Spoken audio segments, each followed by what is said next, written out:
Good morning. Time now actually 5 minutes after 8 a.m. On the November 29th, Wednesday, 2023 in Japan Standard Time. Um, Welcome to another edition of the World Bank Tokyo Online Morning Seminar. My name is Koichi Omori. I am Senior External Affairs Officer of the World Bank based in Tokyo.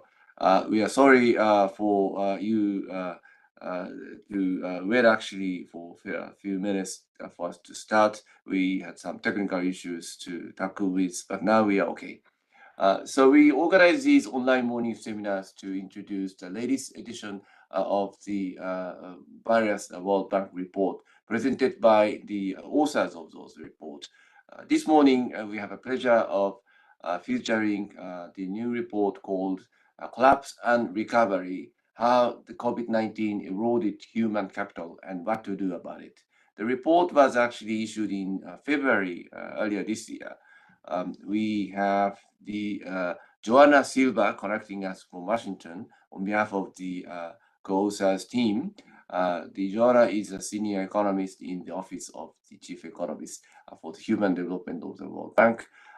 She is going to give us a snapshot of the report, and we are going to listen to her presentation for 35-40 minutes or so. After her presentation, I'll read the questions that we received from the viewers in advance. If you did not have opportunities to send your question in advance, please send your question by online form posted on the announcement page of this seminar, or you can simply post your question on the chat section of the YouTube screen. So I will read your question on your behalf, asking Joanna to respond. With that, I would like to formally invite Joanna to come in to start the presentation. Thank you very much. Over to you. Thank you very much, Knoshi, and thank you very much to everyone who is seeing. So I'm going to share my screen, and here we go. So I'm going to present to you our report. I work, like Knoshi was saying, in the office of the chief economist for human development of the World Bank. And our latest report was about something that we want to forget about. And the message from this report is that we shouldn't, and in fact is very urgent that we act on this. So the title of the report is How COVID-19 Pandemic Eroded Human Capital and What to Do About It. So first part of what I'm going to speak to you about is about the impact of the pandemic, more in a perspective of long run, things that affect us today. And the second part is really what evidence we have internationally on policies that can revert these losses. And if we had to rank them, what should we prioritize? So here we go. So basically, we all know that the pandemic was a large shock. It was an unprecedented shock in many respects. Most of us, when we were thinking about the pandemic, we thought about the excess deaths, about 15 million excess deaths. And we also think about the contraction of the economy. So the global GDP fell by about 3.5%. And 70 million people were pushed to extreme poverty. We had poverty trends that were improving progressively, and we had a reversal of those trends. So this report, however, is not going to be about these three types of effects. It's going to be about what the pandemic did to people, to human capital, the capabilities of the population in terms of, their potential to be productive and to live a prosperous life. So if we start by thinking about the impacts of the pandemic, this is the first graph that I want you to look at. What we are going to argue in this report is that the pandemic knocked individuals off course at critical moments of the lifetime. So when we think about human capital formation, we know that it is a cumulative process. So what happens to you when you are a child affects your whole life. And because it's cumulative, what happens early in your life affects more your future human capital than what happens later in life. And here in this graph, we see the different stages in the lifetime. So early childhood, people under 6 years old, then school age children who are between the age of 6 and 14, youth who are between 15 and 24 years old, and then prime age adults and old age. So you see here that the human capital of an individual accumulates at a faster rate when you are younger. And that's why in this report, we are going to focus exactly on that, on the youth, on people who are between the ages of birth until, 24 years old, because they will be the workforce of tomorrow. Actually, they will represent about 90% of the workforce in 2030. So let's start by, the first stage of the life cycle, early childhood. What did we observe and document in this report? We saw that there were sharp reductions in essential services. Here in the graph on the right, you see what happened to vaccination, the coverage of DPT. And you see that, the coverage in many regions in the world, including in East Asia Pacific, drops significantly.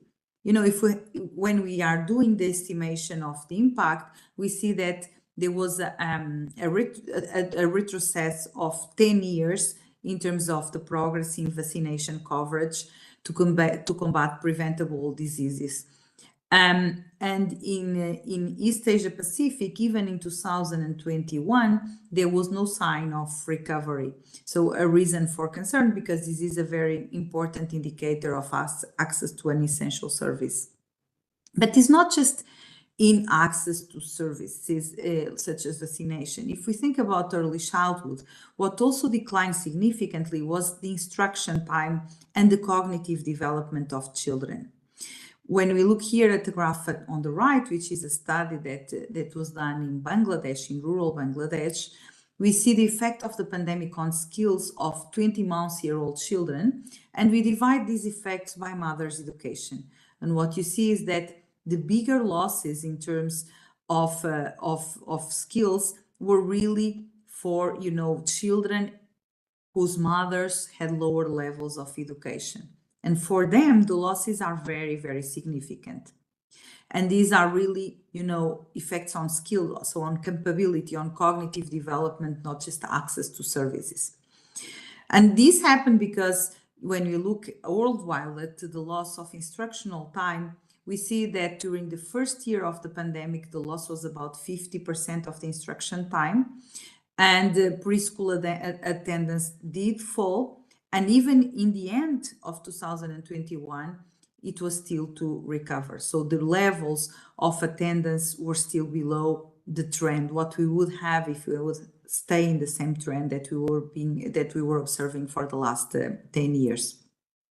And this matters because you can estimate the loss of earnings through life of the children who had this experience, who were in this stage of the life cycle during the pandemic. And what we see is that we estimate a decline of about 25% in the expected earnings at prime age of these children due to the decline in this cognitive development when toddlers during the pandemic. This is a large number and is a reason for concern.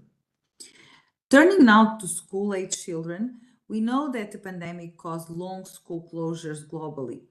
About 700 million children missed about 1.5 years of school. 1 billion children miss 1 full year of school.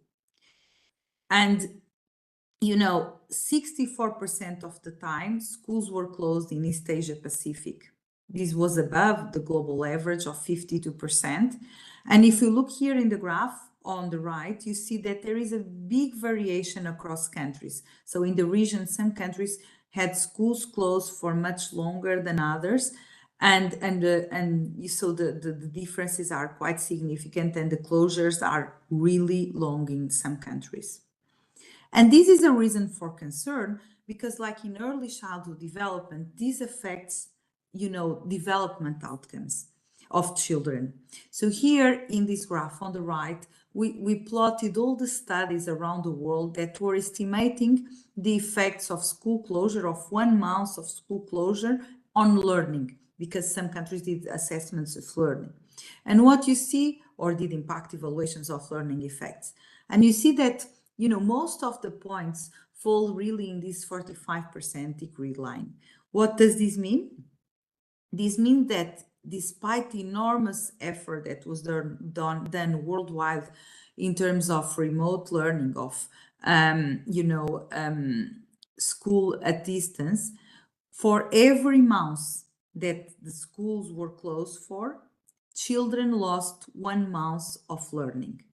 So despite all the efforts, they didn't learn while they were, with remote learning and while the schools were closed. This is really a reason for concern. And a very important aspect is that the ratio of losses to closures was higher in countries that were poorer, that had lower GDP per capita. So the lower the GDP per capita of the country, the higher the impact of each month of school closure. In some contexts, we had not just the fact that some students didn't increase their learning, but we had an even more severe situation, which was that they forgot what they had learned before. So here is a study done for Bangladesh, and what we see in Bangladesh is that approximately 30% of the learning losses that were registered were actually coming from forgotten learning. So they not only didn't progress in their learning, but both in mathematics here and in Bangla language, we see that a large part of the losses were foregone learning that they had already achieved, but they forgot. And this is a reason for concern. Dropouts are also a reason for concern in some countries. They were particularly severe in low-income countries. And here is the graph with the average change in school enrollments for children aged between 6 and 14. And you see that in many cases, there is a large percentage change in enrollment, negative change. So with big losses, both for boys and girls in several countries. Here, Pakistan, for example. And this is particularly concerning because, this happens in a context where in many countries, the quality of schooling was already quite low. And the students were already given the quality of the school when we adjust their education levels by their learning, we see that they were already lagging behind by about 3.5 years of school due to poor quality, something that was pre-pandemic. So what we see now is that pre-pandemic, 11.9 years of expected schooling were already being lost, and it is increased with the pandemic. And the loss of learning due to poor quality of schooling is severe, and the adjusted learning for the levels of the quality of the schools represent already many years of lost learning. And this is particularly severe in some countries, as shown here in the graph on the right, and a reason for concern. So what happened during the pandemic? So these adjusted years of schooling by learning, the loss is even higher because of the pandemic. So it's about 0.5 years of additional loss of when we adjust the years of schooling through learning. And this increased learning poverty, and this is estimated to have large cost. So it's the estimated cost that we achieve in this that we have in this report for East Asia Pacific is that the drops in schooling for school-age children represent a loss of GDP of about $6 trillion.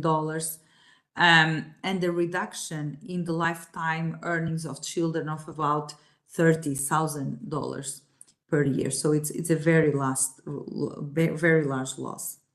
Now let's go to the next stage of the life cycle, that's youth. And in youth, what we observe? We observe declines in employment, and we observe increase in the number of youth who are neither in school nor in training. They are idle, they are the NEETs like we normally call them.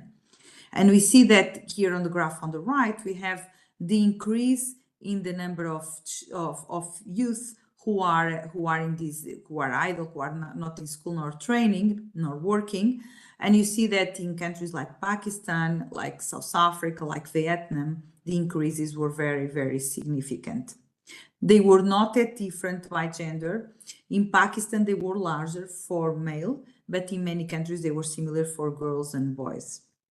So overall, if we had to kind of pin down the bigger effects among youth, we would say that, first, that about 40 million youth would have a job in the absence of the pandemic and did not have a job. Many of these youths were people were just finishing their education and were making the transitions to labor markets, and they had a very hard integration in the labor markets. Many didn't find a job, others found a job but of worse quality.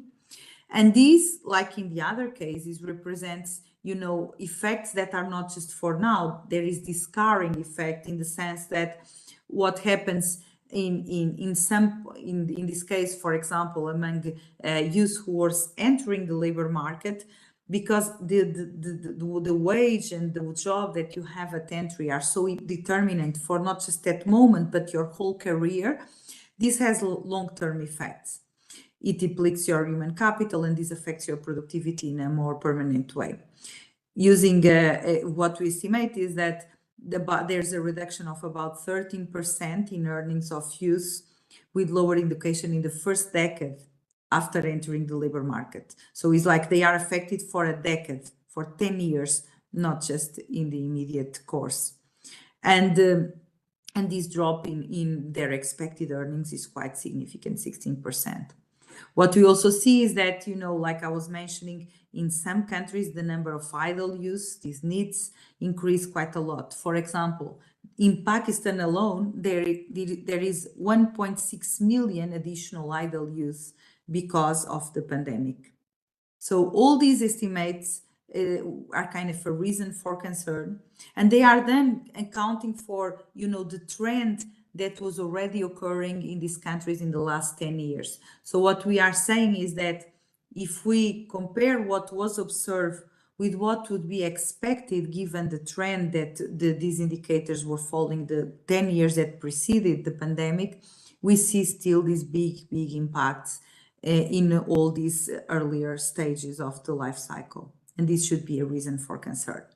So the second part of the report was really about, what can we do about it? If it is so severe, if it affects the future, the productivity in the long run, which type of policies can be put in place? So let's start again by early childhood. So here you remember that there was this drop in service, drop in preschool, and with important consequences for cognitive development.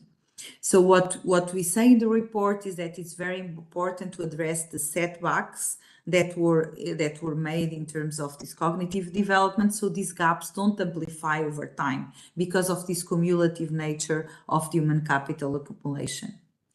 And how? It depends on the age of the children. For younger children, much of the action for this recovery involves stimulation of the children at home through, for example, parenting programs.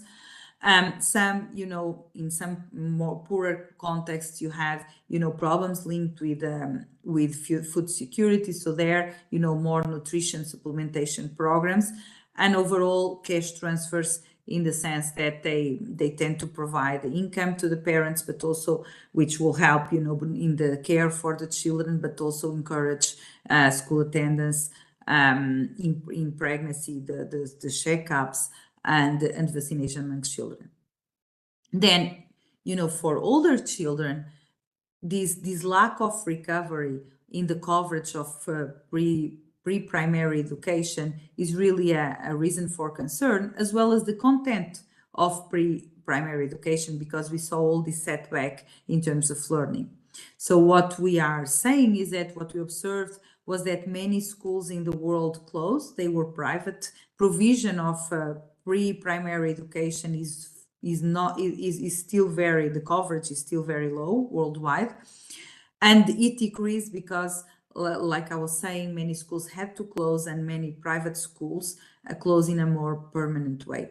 So increasing the provision of pre-primary education is a priority, as well as, this idea of preparedness. So because they had this drop in the cognitive development that the studies that we did show, it's very important to insert social emotional skills into the curriculum and prepare well the transition to primary school. Because if we have the situation of a very young child, if a very young child and they are in pre-primary education and now they are lagging behind, the whole transition to primary school will be worse, and then from that on the losses will accumulate because all the learning, the subsequent learning will be harder. For school-age children, we documented these big learning losses. So kind of the axes of action are really to address these learning losses, as well as to minimize the dropouts, which were very large in some countries. How to do this? Some countries are already doing it, and with a lot of success. And one important aspect is really to, increase and protect instructional time and the school participation. Some countries did immediately after the pandemic lengthen the school year and try to avoid school closures in circumstances when those are not and the length shouldn't be that long. Then, another important axis of action is really to monitor students at risk of dropping out. These dropouts are more likely in the points of transition across different cycles of education, and monitoring these students is very important to avoid that they drop out from school, because it's very, very difficult to get children back to school once they drop out. And then incentivize the youth and the children to attend school by alleviating the financial constraints when those are determining the dropouts. There's also, the whole learning issue, and for that you need to improve instruction. How, by assessing learning, and after assessing it, by matching instruction to the student's level of learning, not the grade. Instead of just focusing on the curriculum that should be given the grade, you should, consider the students and how much they are lagging behind because of what they went through, and adjust it to their level of learning. Many countries did do catch-up and remedial tutoring with a lot of success, with large scale.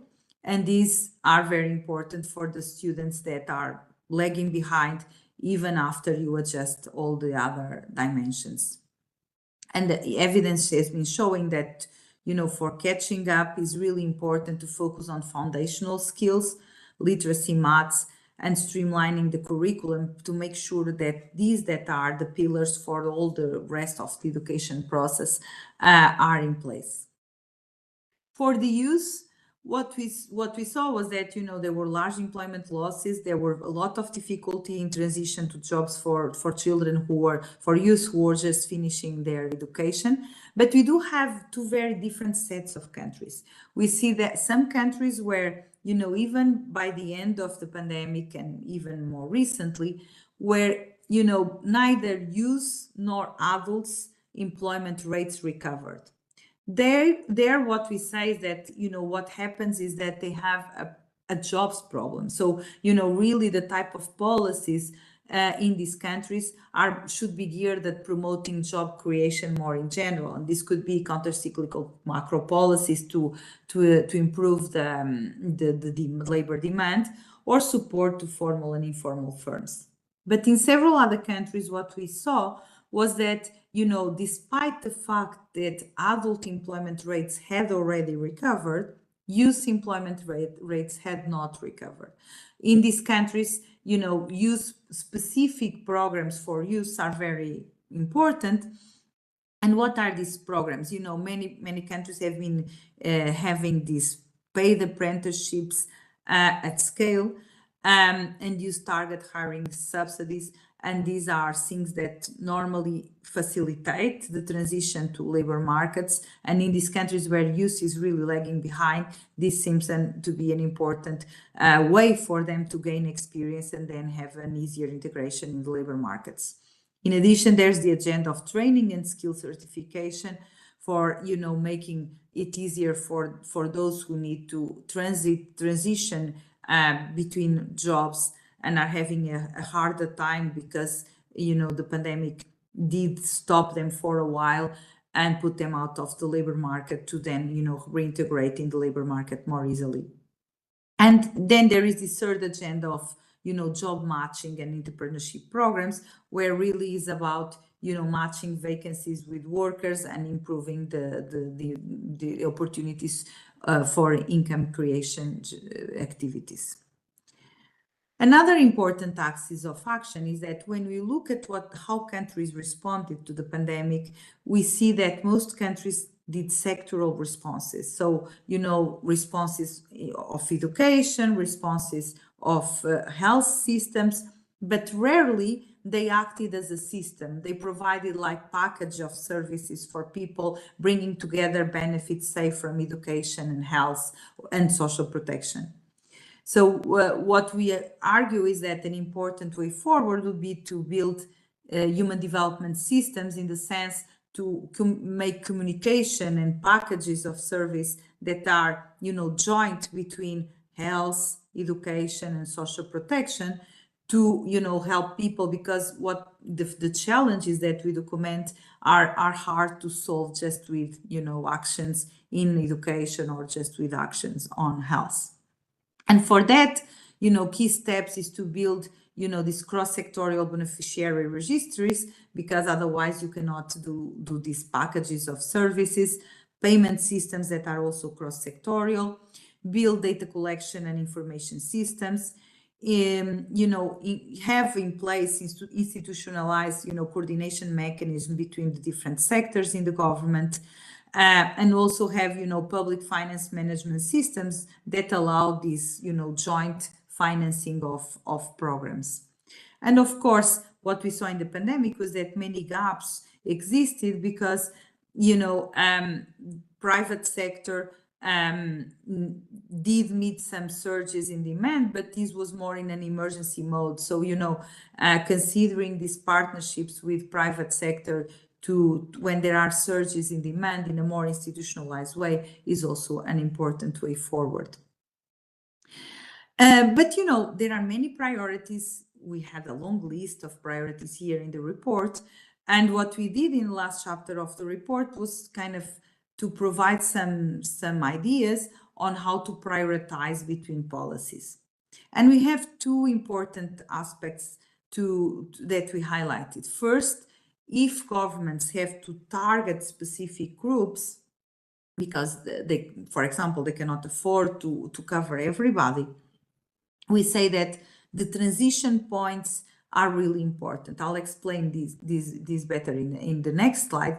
But these are kind of types of populations that should be, that should be helped in priority in these situations. And we have now we had the pandemic, but we will have more shocks, and this applies to more shocks, not just the pandemic.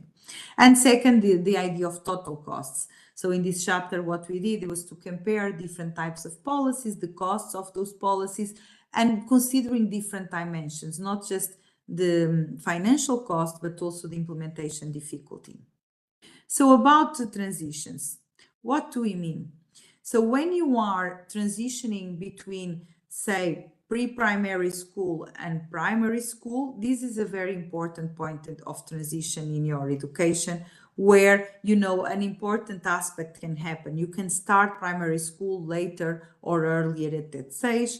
And then if you look here at the graph on the right for the Philippines, where we have the population by level of education, what you see is that the places where we really lose a lot, where people drop out, are really at the end of each education cycle, at 6 years old, at 11 years old, and then at 14, and finally at 18, 19. So really, when the children are in these types of ages and are transitioning between education cycles, dropout is more likely, and is very, very important to pay particular attention to children who are in these age groups. In terms of costs, what we did was, in the report, we listed all these priorities that we had set, and then we ranked them, considering, the evidence that existed on the fiscal cost of each of these policies, implementation complexity, and the political commitment that is needed to enact them. So here, to be specific, see, for example, for school-age children, one of the policies that we advocate in the report is to focus on foundational learning and streamlining the curriculum. Well, this is a policy whose implementation complexity is high, that requires a lot of political commitment, and is relatively expensive. But, for example, if you compare that with, say, the creation of these systems that we were talking about, they, on the other hand, are not very costly in terms of fiscal, the fiscal resources involved. The political commitment is probably smaller, but implementation complexity is very high. Think about, for example, reopening schools or the time for which you close the schools. This is a part where the fiscal costs are small, but the political commitment required is much larger. So really, if we think across the policies, we'll see that, for some, the most important thing is really to have, the financial resources, but for many others, the implementation support in the implementation is really equally important, and the political commitment is a key variable as well. So all in all, the pandemic is an ongoing challenge in the sense that, its effects on learning were dramatic, its effects on youth were dramatic, its effects on young children were dramatic. They will stay with them for, a long, long time if nothing is done. And the people who are under 25, they will make up to 90% of prime age workforce in 2050. So we are speaking about really the future of the workforce globally. And this has not acting has a cost. We will, if just from the learning effects, trillions of dollars of foregone GDP will go away in low and middle income countries, and we'll have higher inequality because many of the graphs that you saw with the reduction in the key outcome, you see that reduction was much larger for children whose mothers were less educated or who were in poorer, families. Taking action now is important. It will prepare the future and is really urgent to do it. And many of these programs, they end up paying for themselves in the sense that, for example, early childhood programs have been shown to have effects much later in life in terms of, the likelihood of completing higher education, the likelihood of engaging in college, and being more productive, even a lower likelihood of mortality. So because they decrease, the needs for social assistance and many other costs associated with hardship, these programs are really, programs that have shown effects and are important to engage on. And an important point that I want to leave you with is this idea that, many countries, because of their initial situation pre-COVID, their, deficits in learning, because of lack of school quality, etc., they had kind of a double burden because they needed to recover the loss and also to address these long-standing barriers. And whereas this seems a larger challenge, is also a challenge where time to act is shorter and shorter, and is really important to do something about it. So, just an end note to say, we document this tragedy, these very important effects, this collapse, like we say, in human capital. but we also leave you with this idea that, there are evidence-proven solutions for this type of problems, and it's more a matter of, in a time where we want to kind of forget about the pandemic and its effects, to think that more shocks will come, and it's important to, be prepared and have these systems in place and these policies in place to not only recover the losses of those who were affected by the pandemic, but also avoid losses in future shocks. Thank you. Thank you very much, Joanna, for giving us the snapshot of the report, sharing the main point discussed in this report. Thank you very much. Before reading the question that we received in advance, let me raise one question. I typically don't raise questions for myself, but I cannot stop doing this time. So the report was issued in February this year. So I would imagine, it was perhaps sometime about a year ago, like November or December time last year, that you were extraordinarily busy on making analysis, finalizing the report, etc. So in a sense, fairly, we can say, a year has passed since the team was focusing on this report. And then do you see any progress, any steps taken already since then during this 1 year time, or much of the proposals and the recommendation by the report are still the urgent tasks that we really need to see more progress on? So I think the problem with human capital is that if we have a breach that, that falls, we see it every day and we have the urge to, rebuild the breach. But many of these losses are inside the people, so they are less visible. And I think with the end of the pandemic, there was a lot of, urge from people wanted to forget the pandemic. And with that, some people stop prioritizing these remedial learning for children, these youth who didn't enter the labor market in the normal way and enter in the worst way. And what we saw was that, some countries did more measures than others.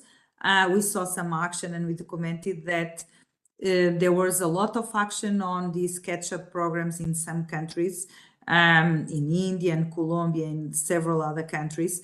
Countries like Brazil made a lot of efforts in terms of pre-primary education and early childhood programs. But, from where I stand, given what I saw, I would like to have seen more of that. Because of the size of the losses, and I worry because these losses are inside the people, so they are less visible in that sense. In a time when we want to forget, it's kind of, we shouldn't. Thank you very much. Let me read the question that we received in advance. I think some of the questions you sort of addressed already during your presentation, but let me read because these are the questions that we received. Excuse me, from the viewers. The first one: how do you assess the roles and functions of digital technologies as a mitigator of the school closures during the pandemic? So there was at the time of the pandemic, there was not much choice rather than, remote learning, because it wasn't expected. We didn't know the severity of the disease. We were all in shock. So it's easy now in retrospect to kind of think, would we have done differently? What concerns me in this case is the fact that we documented in the report that despite the immense efforts in remote learning, in distance learning, people, for each month of school closure, they lost 1 month of learning. And in addition to lost learning, some children in some countries even had worse losses because they forgot what they already learned, what they already knew. So in that sense, the ideal panorama of digital technologies being the panacea for all age groups didn't materialize. So I think now we have a more critical view of the possibilities of distance learning. It works better for older individuals. Vocational training is easier to, or some parts of vocational training might be easier to give than, say, school to young children. So we know more now the limitations. We are better prepared because much of these losses are also due to the fact that, in the beginning, distance learning was not working well in many circumstances, and many families didn't have access to it, especially the poorest. So I think we have a more realistic view, and also a view that is not just having access to distance learning. You have to also consider that people have to access it with quality, and that it doesn't work for all the age groups, and especially in the scale that we thought. More broadly for the economy, of course, we stopped the economy because we were rich enough in a way as a world to stop the economy.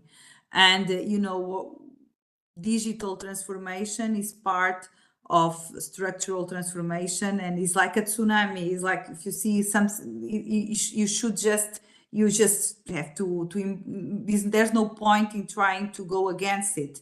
So you have to embrace it, to ride the wave, and to make the most out of it, because as we documented, there are many young people who still have lots of difficulties in finding jobs, in finding good jobs, and all these the transformations in the economy can stimulate it to create more of these opportunities.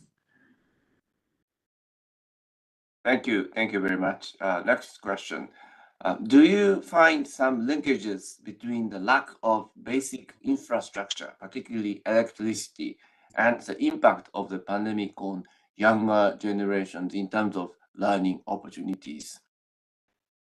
We didn't specifically study the electricity issue, but what happened, so for you to learn, you have to have the facilities available, the inputs available, and then even when they are available, they have to be of quality. And so there are several steps. So the infrastructure is part of the issue, and what we saw with the pandemic is that infrastructure is not just the school, but also access to the internet for seeing the classes, etc. So infrastructure in this broader sense. So that part is very important, but so is the quality and all these more immaterial, intangible aspects of that are particularly important in the case of human capital formation. So here is more like, good inputs are very, very important. More of the same is not so effective. Thank you very much. One more question we received in advance. The report says every 30 days of school closures, students lost about 32 days of learning. How can these students effectively recover and regain what they missed and forgot? They are kids and students who are growing quickly, so effective measures should be introduced for them to recover. What are the things the government should do to help them? It's a very, very important question, because this number, I think, is really a reason for concern. Because, not only it's disappointing that, they didn't learn why the schools were closed, but it's also this idea of how to recover these losses. Because as the process is cumulative, imagine that you didn't learn how to multiply, then you are unlikely to learn the next part of math, say doing fractions and etc. So is kind of this is a problem for a very long time if you don't do anything about it. So many of the reforms that we discuss have to do with these catch up and remedial education programs. Others have to do with the curriculum reforms, kind of doing more, centering more on the foundational skills, on basic maths, language, and really for those students that are lagging behind, rather than teaching at the in accordance to the grade where they belong given their age, more kind of adjusting to the level of learning and try to bring up the level. All that is really important. Then this agenda of doing thorough assessments of the problems that they experience in learning, of the subjects where they are lagging behind, and then targeting those. And finally, this idea that dropouts are particularly likely in the transitions at the end of the different cycles of education, at 9th grade, at 12th grade. So paying particular attention to these students, trying to incentivize that they stay at school, and trying to monitor those at risk to avoid that they drop out. That's extremely important, because dropping out is kind of the extreme in these cases, and they are really hard to get back to schools. So is remediating those that are still in school and will continue by adjusting the curriculum and doing catch-up programs, kind of extending the school day, etc. And then for avoiding that, in the extreme case that they want to drop out, that they do so. Thank you very much. You responded to all the questions that we've received in an effective manner. So before wrapping up, any final words, final messages from you to the viewers? Thank you. Just this message that human capital, because it's not visible, sometimes we forget about it, but this is our biggest wealth. Is human capital determines to a large extent the future growth that exists in countries, the future productivity. Our youth is the future workforce. 90% of the workforce, of the prime age workforce in 2050 will be today's youth. So because these problems won't go away and they are not visible, it's really important that we don't forget about them, that we act now, because as time goes by, the children accumulate more and more losses, and they are harder to reverse. So the time to act is now. And these programs, early childhood programs, school-age children programs, and programs for youth, have been widely studied. There is a lot of evidence on what works and how, and the evidence is very encouraging in terms of their results, in terms of the returns to these programs. So ending on this message that it can be done, we should just do it, and it's not too late, but is urgent. Thank you very much. I was wrapping up our session, but I saw Professor Shimamoto from Kyoto posted on his comment on the YouTube. So, excuse me, let me read. Thank you, Joanna, for your persuasive presentation. Human capital loss is certainly tremendous. It may sound as the devil's advocate, but what do you think are the gains of the COVID-19, if ever? So gains, probably opportunities in the sense we had because of the COVID-19. So the report was about the losses, so that's what we focus on. I think there are, of course, gains, like the technology part. Now, we adjusted, now we are better with technology, we use it in a more efficient way. There were many changes in consumption, for example, that were persistent, they were permanent, and they stimulated important, new sectors in the economy. Overall, it was a bad thing, and despite these positive potential aspects, these normally crises are thought as positive when there is kind of this cleansing effect, when you think that in firms, for example, in the limit, if you had a situation where the worst firms will go out of the market and the best firms will gain market share, then the overall productivity could increase. But in the case of COVID, even these type of effects are very hard to think that did happen, because it was such a different type of shock given its magnitude, given that the economy stopped, and given that there was a lot of policies in place. So in this case, I think really the biggest gains were in terms of the digital learning that we made, the adjustment of expectations, but also the improvements that we made, and the changes in consumption that were more persistent and that stimulated some new sectors in the economy. Thank you very much. Connecting us from Washington this morning, we had Joanna Silva, who is the senior economist in the Office of the Chief Economist for Human Development of the World Bank, presented the new report by the World Bank, Collapse and Recovery, how the COVID-19 eroded human capital and what to do about it. Joanna, thank you very much for your time joining us this morning.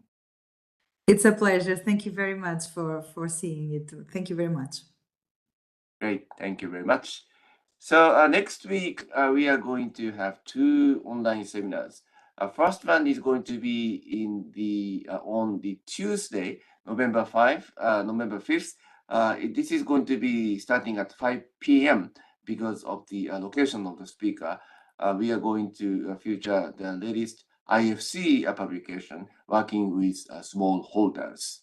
And also on Friday, December 8th, this is going to be at 8 a.m., but we are going to feature the new report titled Developing Entrepreneurial Ecosystem for Digital Business and Beyond. We are now finalizing the announcement of those 2 seminars to be posted on the World Bank Tokyo office website shortly. So with that, thank you very much for watching. See you next week. And once again, Joanna, thank you very much. Bye.